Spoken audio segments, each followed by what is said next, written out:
திருச்சிட்டம்பலம். திருவாசகம். கைமாறு கொடுத்தல். எந்தையாய் எம்பிரான் மற்றும் யாவருக்கும் தந்தை தாய் தம்பிரான் தனக்கு அஃதிலான் முந்தி என்னுள் புகுந்தனன் யாவரும் சிந்தையாலும் அறிவரும் செல்வனே.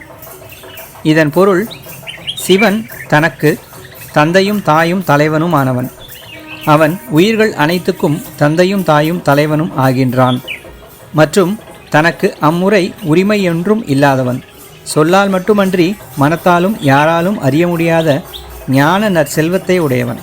அவனை நான் அறிதற்கு முன்பே அவன் என் உள்ளத்தில் குடிகொண்டு இருக்கின்றான். திருச்சிட்டம்பலம்.